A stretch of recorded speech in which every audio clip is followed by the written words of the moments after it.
Hello बच्चों, welcome back to my channel mission IIT JEE. जैसा कि आप जानते हैं हम सर्कल के एडवांस लेवल के PYQs कर रहे थे। उसी सीक्वेंस के अंदर आज हमारे पास एक ये नया क्वेश्चन है जेईई एडवांस 2020 का, जिसमें बोल रखा है let capital O be the centre of the circle x² + y² equals to r² where r is greater than √5/2। Suppose PQ is a chord of this circle and the equation of the line passing through P and Q is given by 2x + 4y equals to 5. If the center of circumcircle of the triangle OPQ lies on the line x + 2y equals to 4, then find the equation of R. जैसा कि आप जानते हैं इस coordinate geometry के अंदर कोई भी अगर हम चैप्टर को उठा लेते हैं तो सबसे ज़्यादा ज़रूरी हमारे लिए होता है उस पर्टिकुलर क्वेश्चन के रफ फिगर को ड्रॉ करने का। अगर हम रफ फिगर को ड्रॉ कर लेते हैं अपनी इमेजिनेशन को यूज़ करके तो क्वेश्चन काफ़ी ज़्यादा सिंपल हो जाता है। ऐसा ही हम इस क्वेश्चन के अंदर भी करने वाले हैं। ध्यान हमें बस कुछ छोटी छोटी बातों का ये रखना है कि हम क्वेश्चंस को जब करने बैठते हैं तो हम दो तरीके से फिगर बनाते हैं। एक तो टू द पॉइंट, मतलब जो भी हमें वैल्यूज़ बता रखी हैं, लाइंस की इक्वेशन बता रखी हैं, उनको हम एग्जैक्टली XY एक्सिस पर ड्रॉ कर लेते हैं। तब हमारे पास जो फिगर बन के आता है हम उसको यूटिलाइज करते हैं। और कभी कभी हमें जेईई एडवांस लेवल पर या मेंस लेवल पर भी इस तरीके से क्वेश्चन दिया जाता है कि हम उसको XY एक्सिस पर अगर एग्जैक्टली पॉइंट टू पॉइंट अगर ड्रॉ कर लेंगे तो क्वेश्चन काफ़ी ज़्यादा डिफ़िकल्ट सा फील होने लगता है। तो ऐसे में हम क्या करते हैं कि एक रफ इमेजिनेशन फिगर बना लेते हैं, ये एज्यूम करते हुए कि जो पैरामीटर्स हम ले रहे हैं वो सही हैं। अब तो इस क्वेश्चन के अंदर जैसा इन्होंने हमसे बोल रखा है, हम क्या करते हैं, सबसे पहले एक रफ फिगर के अकॉर्डिंगली हमने यहाँ पर x² + y² equals to r² के लिए एक सर्कल को ड्रॉ कर लिया। हम क्या करते हैं, एक छोटा सा सर्कल ड्रॉ करते हैं पहले। और क्योंकि हम देख रहे हैं कि ये x² + y² equals to r² का टाइप है, तो यहाँ पर ये इसका सेंटर पॉइंट हो जाएगा 0 0। हम ये नहीं बोल रहे हैं कि ये XY एक्सिस को ड्रॉ कर रखा है हमने बस यहाँ पर समझाने के बेसिस पर एक सर्कल को ड्रॉ किया जिसका सेंटर पॉइंट हो गया है हमारे पास 0 0। यहाँ पर ऐसा हम इसलिए कर रहे हैं क्योंकि अगर हम इन लाइंस को, ये जो हमें बता रखी हैं 2x + 4y equals to 5 and x + 2y equals to 4, इन दोनों को अगर हम XY एक्सिस पर ड्रॉ करेंगे तो ड्रॉ तो हो जाएंगे, उसमें कहीं कोई दिक्कत की बात नहीं है। लेकिन जो हमें समझना है इजीली, वो इजीली हम समझ नहीं पाएंगे। इसलिए हम क्या कर रहे हैं, नॉर्मल हमने एक x² + y² equals to r² type का सर्कल का जो फिगर है वो ड्रॉ किया, इसका सेंटर पॉइंट ले लिया 0 0। और अब इसके अंदर जो आगे हमें बोल रखा है PQ is a cord of this circle and equation of that PQ is 2x + 4y equals to 5। तो बनाने के लिए हम इसे XY एक्सिस पर इस तरीके से बना सकते हैं, लेकिन क्योंकि मैंने स्टार्टिंग में ही बोला कि इन एक्सिस को हम XY एक्सिस अभी नहीं बोल रहे हैं, हमने जस्ट अपने इमेजिनेशन के लिए इन दो लाइंस को ड्रॉ किया है जिससे हॉरिजॉन्टल और वर्टिकल हमें समझ में आ पाए। तो हमने क्या करा, एक लाइन PQ को इस टाइप से ड्रॉ कर लिया है और इन्होंने ये बोला है कि एक पॉइंट P हो गया, एक पॉइंट Q हो गया, और इस लाइन की इक्वेशन भी हमें बता रखी है 2x + 4y इक्वल्स टू 5 करके। अब इन्होंने इस लाइन के अलावा हमसे ये भी बोल रखा है कि अगर इस पॉइंट को अगर हमने O मान लिया है तो this O, P and Q को अगर हम एक ट्राइंगल एज्यूम करते हैं तो इस ट्राइंगल का सरकम सर्कल जो बन रहा होगा, उस सरकम सर्कल का जो सेंटर होगा वो सेंटर इस line x + 2y equals to 4 type की लाइन के ऊपर अवेलेबल होगा। तो जब हमने इस लाइन को आगे एक्सटेंड कर रखा है, हम ये जानते हैं कि अगर कोई भी कॉर्ड होगी, उस कॉर्ड के ऊपर अगर हम सेंटर से परपेंडिकुलर अगर ड्रॉप कर देंगे तो वो जो लाइन होगी ये एज अ परपेंडिकुलर बाइसेक्टर की तरह एक्ट करेगी। तो PQ को इस पर्टिकुलर परपेंडिकुलर ने दो इक्वल पार्ट्स में डिवाइड कर दिया है। अब यहाँ पर समझने वाली बात बस इतनी है कि ये जो सेंटर होगा हमारे पास वो इसी लाइन पर अवेलेबल होगा। क्यों? ये समझने वाली बात ये है क्योंकि जब आप इस x + 2y = 4 लाइन को देखते हैं और 2x + 4y = 5 वाली लाइन को देखते हैं तो आप समझ पाते हैं कि दोनों ही लाइंस का जो स्लोप है वो सेम है। तो हम इसे आगे समझते हैं। हमने लेट से ये एक लाइन को ड्रॉ कर दिया और ये लाइन की इक्वेशन हो गई हमारे पास x + 2y = 4 टाइप से ये एक लाइन हो गई। तो हम क्या बोल रहे हैं कि इस पर्टिकुलर ये जो सर्कल बनने वाला है सरकम सर्कल किसका OPQ का, उसका सेंटर इस लाइन पर तो होगा ही होगा जो कि परपेंडिकुलर होगी line passing through the centre. ऐसा क्यों बोल रहे हैं? क्योंकि अगर हम सिमेट्री को समझें, अगर हमने इस OPQ को सरकम सर्कल कुछ इस टाइप से ड्रॉ किया तो ये देखने में थोड़ा अजीब सा लग रहा है, लेकिन सर्कल कुछ इस टाइप का सा ही बनेगा। अब ये जो सर्कल ये जो हमारा बना है, हम चाहें तो इसे और थोड़ा सा मॉडिफाई फॉर्म में थोड़ा सुंदर सा बना सकते हैं, लेकिन क्योंकि हम रफ फिगर बना रहे हैं और इमेजिनेट करके बना रहे हैं तो अभी के लिए हम इस पॉइंट को ऐसे ही रखते हैं और ये हमारे लिए एज अ सेंटर वर्क कर रहा है। अब ये सेंटर को लेट से हमने कोई एक नाम A दे दिया है या B दे दिया है या कोई भी नाम आप दे सकते हैं। इसके अंदर आपको इतनी बात समझ में आनी चाहिए कि अगर हमने इस पॉइंट को इस पर्टिकुलर पॉइंट लेट से अभी के लिए इसको B बोल दिया, इससे अगर मीट करा देते हैं और इस पॉइंट को इस पॉइंट से मीट करा देते हैं तो आपको समझ में आना चाहिए कि ये एंगल किसकी तरह एक्ट करेगा, 90 डिग्री की तरह ये एक्ट करेगा। उसी तरीके से ये एंगल भी 90 डिग्री की तरह एक्ट करेगा। और अगर आप ध्यान से देखेंगे तो यहाँ पर ये जो लाइन है और ये लाइन जो है ये P और Q से निकली टेंजेंट की तरह एक्ट करेंगी। अब यहाँ पर हमें इस लाइन की इक्वेशन दे रखी है दैट इज x + 2y = 4। इस लाइन की इक्वेशन दे रखी है 2x + 4y = 5। हमें ये लाइन की इक्वेशन अगर पता लग जाती है तो हमें ये सेंटर पॉइंट पता लग सकता है। उसके अलावा हमारे पास ये जो ऑलरेडी गिवन सर्कल है x² + y² = r², इसके सेंटर पॉइंट तो हमें पता ही है। तो हमारे पास ये लाइन है x + 2y = 4, तो स्लोप यहाँ से आ रहा है लेट से m1 करके हम बात कर लेते हैं -1/2।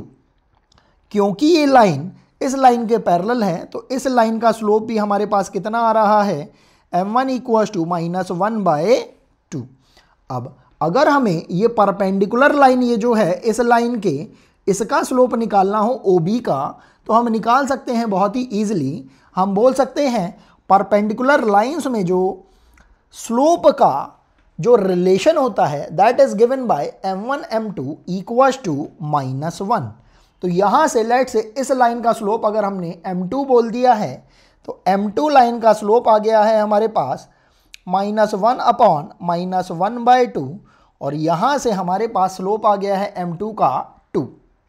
अब क्योंकि ये लाइन जो है हमारी 0 0 से पास हो रही है और इसका स्लोप है 2, तो हम इस लाइन की इक्वेशन डायरेक्टली निकाल सकते हैं y - y1 इस 0 0 के हिसाब से = m2 x - x1, जिसको थोड़ा सा अगर मैं रीअरेंज करके लिखता हूं तो मेरे पास ये इक्वेशन आ जाएगी y = 2x। हर मोमेंट पे हमें ये ध्यान रखना है कि ये जो हमने लाइंस ये जो ड्रॉ करी हैं हॉरिजॉन्टल और वर्टिकल टाइप से, ये एक्स वाई एक्सिस को नहीं रिप्रेजेंट कर रही हैं। हमने ये जो फिगर बनाई है ये बिल्कुल रफ फिगर बनाई है और इस तरीके से बनाई है जिससे कि क्वेश्चन को करते हुए हम इजीली इसको समझ सके। जरूरी नहीं है कि सारे ही क्वेश्चन एक्स वाई एक्सिस पर ड्रॉ करके ही इजी बने। कुछ क्वेश्चन बिना एक्स वाई एक्सिस के नॉर्मल इमेजिनेशन के भी इजी बन सकते हैं, जैसा कि मैंने आपको 2021 के क्वेश्चन को करके बताया था, जिसके अंदर हमने रफ फिगर बनाई थी 3 लाइंस की और तब उनका सरकम सर्कल ड्रॉ किया था। अब अगर हम यहां पर बात करते हैं तो ये लाइन आ गई हमारे पास y = 2x, ये लाइन है हमारे पास x + 2y = 4। अगर मैं इन दोनों ही लाइंस को सॉल्व कर लेता हूं तो मेरे पास सेंटर पॉइंट ए आ जाएगा। वो सेंटर पॉइंट ए कितना हो जाएगा हमारे पास, हम ध्यान से देखते हैं। y इक्वल टू 2x को मैंने उसमें पुट कर दिया, ये हो जाएगा 2 इंटू 2x मतलब 4x, 4x plus x 5x। तो x की वैल्यू आ रही है 4/5 और y का कोऑर्डिनेट हो जाएगा 8/5। तो यहाँ से मेरे पास इस पर्टिकुलर सर्कल के सेंटर के कोऑर्डिनेट्स आ गए। अब अगर मैं चाहूँ तो इस सर्कल का इक्वेशन भी कैलकुलेट कर सकता हूँ। वो कैसे? क्योंकि मेरे पास सेंटर पॉइंट है और मुझे ये भी दिख रहा है कि ये एक पॉइंट 0 0 से पास हो रहा है। अब अगर ये 0 0 से पास हो रहा है तो मुझे इतना भी समझ में आता है कि जब ये 0 0 से पास हो जाएगा तो मेरी जो स्टैंडर्ड इक्वेशन बनती है x square plus Y square plus 2gx plus 2fy plus c equal to 0, तो 0 0 से पास होने की वजह से इस सर्कल के लिए, लेट से ये सर्कल हो गया मेरे पास C1, ये सर्कल हो गया लेट से C2, तो ये जो C2 सर्कल की ये जो भाई मैं इक्वेशन निकालने की कोशिश कर रहा हूँ, इसमें ये जो C टर्म है ये 0 हो जाएगा। किसकी वजह से? 0 0 पुट करने की वजह से। ये बात मुझे लगता है सभी बच्चों को क्लियर होनी चाहिए। अब तो मेरे पास एक्चुअल में इक्वेशन क्या बन रही होगी, x square plus Y square plus twice time of, ध्यान से देखेंगे अगर ये मेरे सेंटर कोऑर्डिनेट हैं तो ये किससे रिप्रेजेंट होते हैं, एच एंड, आपको याद आना चाहिए एच के से रिप्रेजेंट करते हैं कब, जब हमारे पास स्टैंडर्ड इक्वेशन होती है x minus H whole square plus Y minus K whole square equals to are square. और जब हम इक्वेशन लिखते हैं X square plus Y square plus 2gx plus 2fy plus c equals to 0, तो यहाँ से जो सेंटर कोऑर्डिनेट्स हमारे पास आते हैं वो क्या होते हैं, h equals to minus g and f ये k equals to minus f करके। तो मेरे पास ये h कॉमा k वाले कोऑर्डिनेट आए हैं, तो मेरे पास सर्कल की इक्वेशन g और f की टर्म्स में किस तरीके से आ जाएगी वो देख लेते हैं। यहाँ पर मैं वैल्यू पुट करूँगा -4/5 times of this x plus twice time of ये f भी मेरे पास कितना हो जाएगा, माइनस का 8/5 times of y equals to 0। थोड़ा सिंप्लीफाई करूँगा, इक्वेशन हो जाएगी x square plus Y square minus का 8x/5 minus 16y/5 equals to 0। तो यहाँ पर ये हमारे पास सर्कल C2 की इक्वेशन भी आ गई है। अब यहाँ पर सिंपल सी सोचने वाली बात ये है कि अगर हमें सर्कल की फैमिली ऑफ सर्कल वाली इक्वेशन याद हो कि जब दो सर्कल्स हमें गिवन कर रखे हों और हमें कॉमन कॉर्ड की इक्वेशन निकालनी हो, कॉमन कॉर्ड इन दोनों सर्कल के अंदर कौन सी दिखाई दे रही है, PQ टाइप की दिखाई दे रही है, तो उसकी इक्वेशन हमने लिखी थी C1 minus C2 equals to 0। बिल्कुल इसी कॉन्सेप्ट पर हम पहले भी एक क्वेश्चन कर चुके हैं, वो 2022 के अंदर आया था। तो इसी सिंपल कॉन्सेप्ट का यूज़ करते हुए हमारे पास C1 की इक्वेशन दे रखी है, लिख लेते हैं। C1 की इक्वेशन हो गई हमारे पास X square plus Y square minus are square, क्योंकि सारे ही जो इसके कंपोनेंट्स हैं उन सबको हमने LHS या RHS साइड में करके रख लिया और उसी के कॉरस्पॉन्डिंगली हमने C2 को भी लिख लिया। ये हमारी C2 की इक्वेशन आ रही है x square plus Y square minus 8x upon का 5 माइनस 16y अपॉन का 5। अब यहाँ से चाहे C1 माइनस C2 निकाल लीजिए कॉमन कॉर्ड की इक्वेशन निकालने के लिए, चाहे C2 माइनस C1 करके लिख लीजिए, इससे कहीं कोई फर्क नहीं पड़ता है। तो लेट से अभी के लिए हमने C1 माइनस C2 कर लिया है, तो हमारे पास इक्वेशन क्या आ रही है, हम देखेंगे जब C1 माइनस C2 करेंगे तो x square plus Y square वाली term x square plus Y square वाली टर्म से कैंसिल आउट हो जाएगी। जो बच रहा है उसे लिख लिया minus are square plus 8x upon 5 plus 16y upon 5 equals to 0। और यहाँ पर इसको अगर हमने थोड़ा सा रीअरेंज करके लिख लिया, ये हो जाएगा हमारे पास 8x upon 5 plus 16y upon 5 equals to are square. Let से अभी के लिए हमने इसको बोल दिया इक्वेशन नंबर 1। हमारा क्वेश्चन कंप्लीट हो चुका है। आप कहेंगे कि हमें निकालनी तो रेडियस थी और हम इस टाइप की इक्वेशन पर आकर अटक गए हैं। नहीं, हम अटके नहीं हैं। क्यों? क्योंकि हमने देखा कि सबसे पहले तो हमने थोड़ी सी बेसिक ज्योमेट्री को बनाकर जो हमारा न्यू सर्कल बन रहा है उसका सेंटर निकाला। उसका सेंटर निकाल के हमने उस इक्वेशन को निकालने की कोशिश करी जो लाइन इसके इस पर्टिकुलर लाइन को परपेंडिकुलरली कट कर रही थी। उसके अलावा फिर हमने उस लाइन के थ्रू, सेंटर पॉइंट के थ्रू, हमने उस पर्टिकुलर सर्कल की इक्वेशन को कैलकुलेट करने की कोशिश करी जो कि हमें सरकम सर्कल के तौर पर OPQ के लिए बनाना था।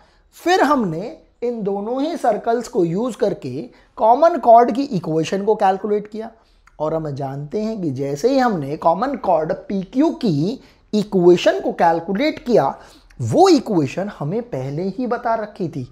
क्योंकि आप ये भी समझ पा रहे होंगे कि इस इक्वेशन का तो अभी तक हमने कोई यूज ही नहीं किया है, तो एक्चुअल में इसका यूज हम इस तरीके से भी कर सकते हैं। तो हमने क्या करा, इस इक्वेशन को ले लिया और बोल दिया 2x + 4y = 5। ये इक्वेशन नंबर 2 है और ये दोनों ही इक्वेशन सेम ही चीज को रिप्रेजेंट कर रही हैं। जब सेम ही इक्वेशन को रिप्रेजेंट कर रही हैं तो ऑब्वियसली हम इनके जो कोफिशिएंट्स हैं x और y के या कांस्टेंट टर्म्स के, उनको इक्वेट कर सकते हैं। तो कर देते हैं। ये कितना हो जाएगा हमारे पास, 8/5 / 2 = 16/5 / 4 बोले तो ये यहीं पर ही आ जाएगा हमारे पास। इसको भी आप चाहो तो ऐसे ही बोल सकते हो, = r² / 5। इसको थोड़ा सिंप्लीफाई करेंगे तो ये कितना हो जाएगा हमारे पास, ये 2 जो है ये 5 के पास चला जाएगा, 4 जो है ये भी 5 के पास चला जाएगा। हमारे पास आ रहा है 4/5 = 4/5 = r² / 5। और यहाँ से हम देख रहे हैं ये दोनों के दोनों तो सेम ही हैं, तो इसको अगर हम थोड़ा और फर्दर सॉल्व कर देते हैं तो किसी को भी अगर आप एक साथ लेके चल देते हैं, चाहे इसको चाहे इसको, तो 5 से 5 कैंसिल आउट हो जाएगा। r² की वैल्यू आ रही है आपके पास 4 और यहाँ से r की वैल्यू आ जाएगी आपके पास 2 और यही हमारा रिक्वायर्ड आंसर हो जाएगा।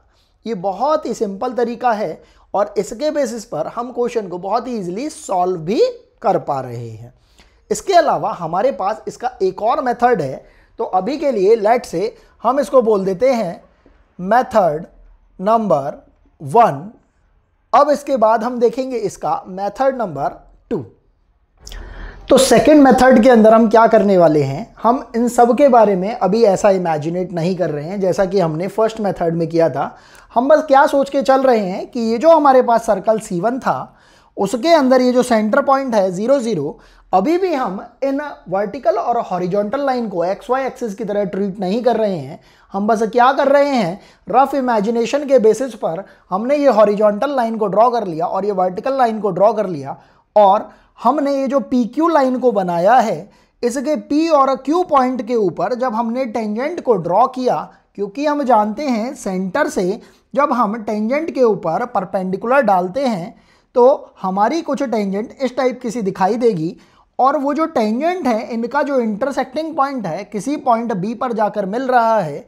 तो बाय सिमेट्री जब हम 9th और 10th क्लास के अंदर होते हैं तो वहाँ पर हमें ये बात सिखाई जाती है कि जो सेमी सर्कल होता है उसके अंदर डायामीटर पर बनने वाला कोई भी जो एंगल हम बना रहे हैं सरकमफेरेंस को टच करता हुआ कोई भी एंगल वो 90 डिग्री के इक्वल होता है। ये कॉन्सेप्ट भी अगर बच्चे को याद रहेगा तो वो उसके लिए बहुत ज़्यादा फायदेमंद रहेगा। तो हम क्या मान के चल रहे हैं कि लेट से कोई एक पॉइंट है हमारे पास B H, K करके, इस पॉइंट H, K से हमने ये जो दो टेंजेंट ये जो ड्रॉ कर रखी हैं इनका जो इंटरसेक्टिंग पॉइंट है एज अ B ये वर्क कर रहा है और इन दो पॉइंट का जो ये जो कॉमन कॉर्ड ये जो बन रहा है, कॉमन कॉर्ड नहीं बोल के कॉर्ड ऑफ कॉन्टैक्ट आप इसको बुला सकते हो। तो कॉर्ड ऑफ कॉन्टैक्ट जो है इसकी इक्वेशन अगर हम ड्रॉ करें किसी एक्सटर्नल पॉइंट H, K से जो कि सिमेट्री के थ्रू हमें समझ में आ रहा है, सर्कल ये जो C2 बनने वाला होगा OPQ का जो सरकम सर्कल होगा उसका ये पॉइंट भी यहाँ पर कहीं पर सिचुएट करेगा। तो इससे जो कॉमन कॉर्ड एक्चुअली हमें थोड़ा ज़्यादा अच्छा लगता है ये वर्ड, तो इसलिए बार बार रिपीट हो रहा है। कॉमन कॉर्ड नहीं बोलना है हमें, क्या बोलना है, chord of contact. Chord of contact. तो ये हमारा जो बनेगा, इसकी इक्वेशन आ जाएगी कौन से सर्कल के लिए, इस सर्कल के लिए हम देखेंगे सर्कल की तो इक्वेशन है x square plus Y square equal to are square, और कॉर्ड ऑफ कॉन्टैक्ट की इक्वेशन हो जाएगी x1 y1 के हिसाब से, अगर आपको याद आ रहा हो x1 plus y1 equal to are square, और क्योंकि कोऑर्डिनेट हमने x1 y1 के लिए लिए हैं h एंड k, तो इक्वेशन बन के आ जाएगी x into h plus y into k equal to are square.